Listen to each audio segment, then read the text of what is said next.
Hi everyone, I am Professor Shankar. I welcome you all to this tutorial. This tutorial is about service-oriented architecture. The course code is IT 8074. The course name is Service-Oriented Architecture. This course is introduced by the Anna University in the regulation 2017 for 7th semester computer science students. Let us see the syllabus of this subject. There are 5 units. Unit 1 is about XML, wherein we are going to see about what is the document structure of XML, what are the standards and technologies we have in XML. Unit 2 is about service-oriented architecture basics, in which we are going to see about what are the characteristics of SOA, what are the benefits of SOA, how this SOA differs from the traditional architecture like client-server architecture and distributed architecture, what are the principles of SOA, and what are the layers we have in service-oriented architecture technology. Unit 3 is about web service and its standard. Is fully about what is web service, what are the standards and technologies we have for creating web services. And Unit 4 is about the extension of web services. There are some more standards and technologies are introduced specifically for web services that we are going to see it in 4th unit.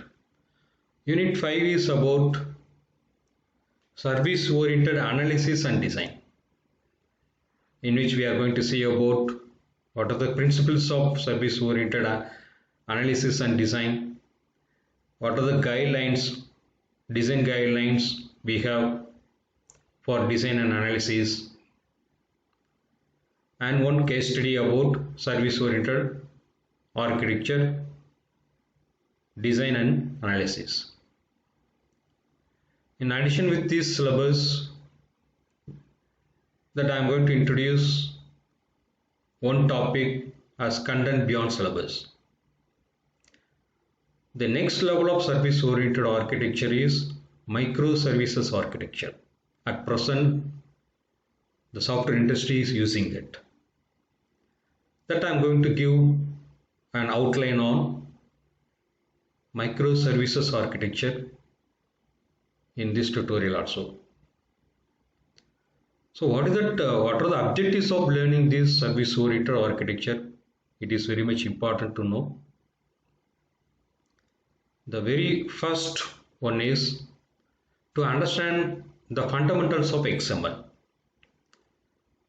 XML is a markup language that plays vital role in service-oriented architecture. It plays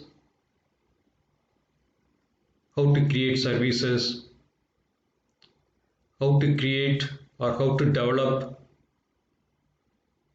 web application in the principles of service-oriented architecture, and what are the standards and technologies we have in XML. That all are important to know. That is the first objective. The second objective is to provide an overview of service-oriented architecture and web services. It is important to know what is service-oriented architecture and what is a web service, what are the building blocks of service-oriented architecture, how this differs from the conventional architecture, why it is needed. That's all are very much important.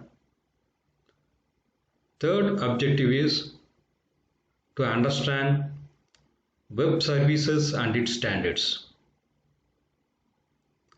Nowadays, the services are developed as web services. So it is important to know what are the standards and technologies we have to create such web services. The final objective is to learn service-oriented analysis and design. Without knowing design principles and guidelines, it's not worthy in developing web application using SOA. So that is the last objective of learning this syllabus.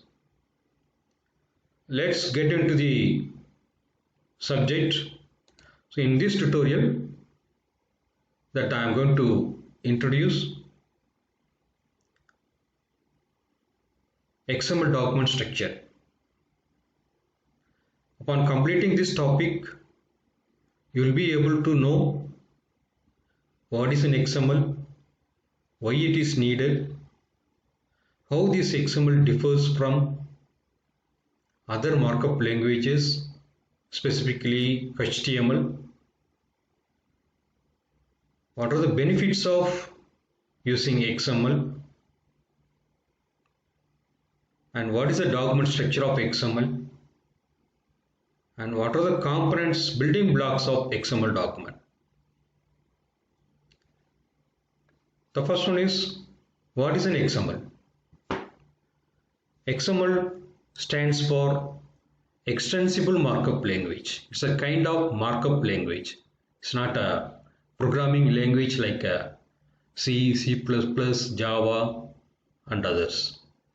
It's a kind of markup language like HTML, XHTML, SGML and others. It is an extensible markup language. Why it is called extensible markup language? In the sense, it supports custom markups. A user can create his own tag. In addition from this XML, you can create new markup languages. That is the reason it is called extensible markup language. So what is the purpose of using this XML document? The design purpose of using XML document is for storing and transporting of data. Using this XML, you can easily transport data from one web application to another web application. And the XML supports variety of standards and technologies. All these standards and technologies supported by XML are recommended by W3C, that is World Wide Web Consortium. So what is the need of using this XML? The XML provides several standards, methods for accessing information in the internet, and that applications and devices running on internet can easily store and transmit XML data. In addition with store and transmit, using XML, we can also display the data. So how this XML differs from other markup languages it is important to know specifically how this XML differs from HTML. HTML is also a kind of markup language that are widely used at present. Then why we go for XML? That is important. The prime difference between XML and HTML is XML is for storing and transporting of data, whereas HTML is for displaying of data. So XML is also can be used for displaying of data, but the primary aim is for storing and transporting of data. This is the first difference between XML and HTML. In addition, we have a lot of differences. XML stands for Extensible Markup Language, whereas HTML stands for Hypertext Markup Language. In XML, a user can have his own tag. A user is allowed to create his own tag, whereas in HTML we have lot of predefined tags and user is permitted to use these tags only, and you cannot use your own tag in HTML. XML, we have a lot of custom made tags. All these tags are case sensitive.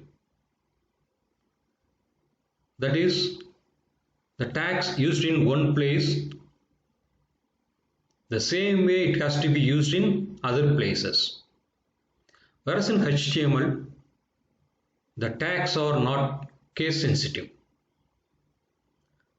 In one place we can use it in uppercase, in other place the same tag can be used in lowercase. It is not a matter. In HTML, a tag must have a closing tag. All the tag must have closing tag. Whereas in HTML, it is not mandatory. A tag may not be closed in HTML file. The XML file will be stored with the extension of .xml, whereas HTML will be stored with the extension of .html or .htm. To display XML document, we need some technologies like style sheet, CSS are required. It is not possible to display the XML document directly. With the help of style sheet, CSS, only we can display XML. Whereas in HTML, a HTML file can be directly displayed in browser. No other technologies are required.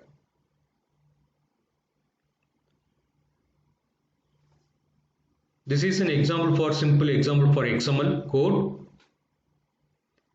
So in this code, we have first name, last name, DOB. These are called as tags. Tags or elements. Both of the terms are similar. In HTML, these are called as tags. In XML, we refer the tag as element. So first name, last name, DOB, all are our own tags. Here this is simple code snippet for HTML. It has tags like B and I, which has some predefined meaning. B indicates bold, of this text. I indicates display this text in italics format. So these tags are having some predefined meaning. You are not permitted to have your own tags in HTML. Whereas in XML, we have no predefined tags. We have our own tags only.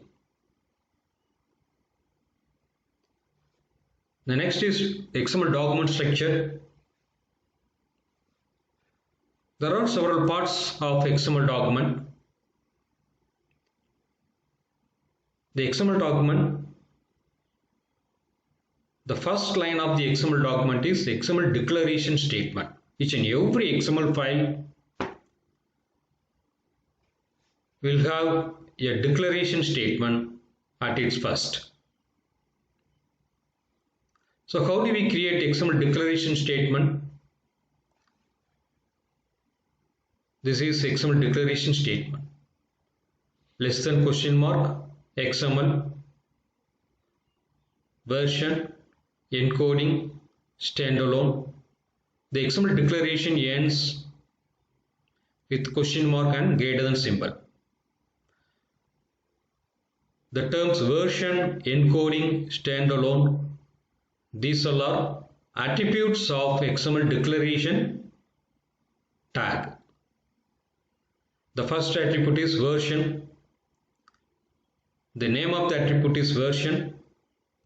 The value of the attribute is 1.0, which indicates the current XML document follows XML version 1.0 standards. The next attribute is encoding. The value of the next attribute is UTF-8. Is the encoding format supported by the XML file. The third attribute of XML declaration is standalone, which has values yes or no. The value of standalone attribute is yes, means the current XML document is not dependent with any other XML document.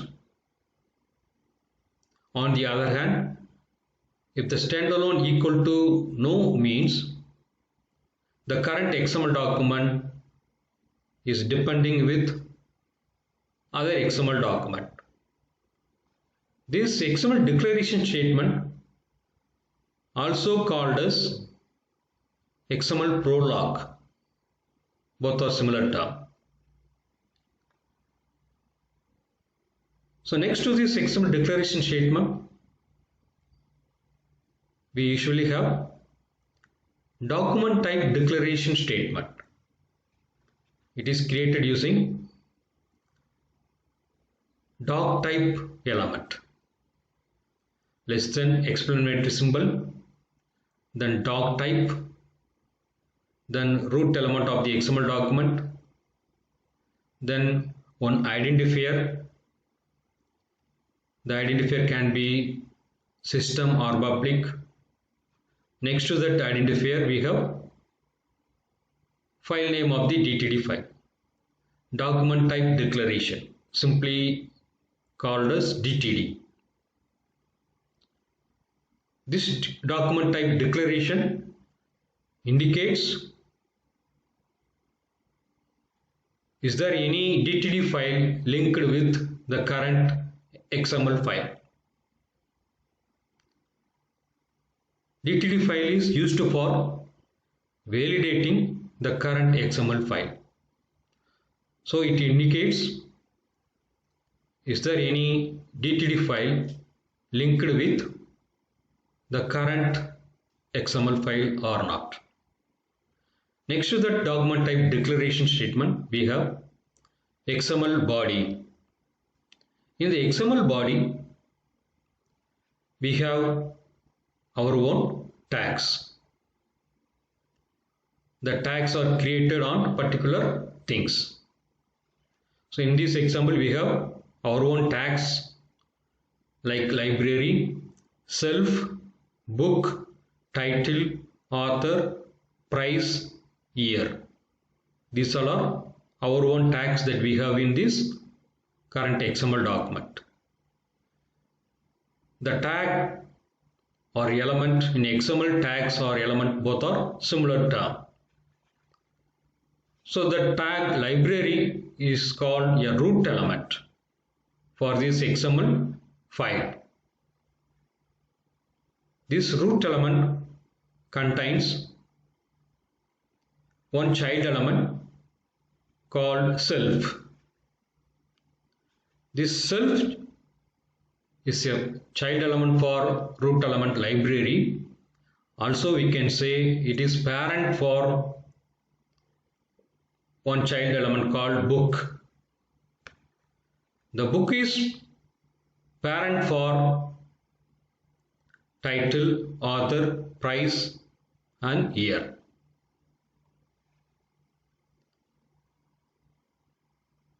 You take this book element. The book element has an attribute. The attribute of this book element is language. The attribute has a value called EN, indicates English.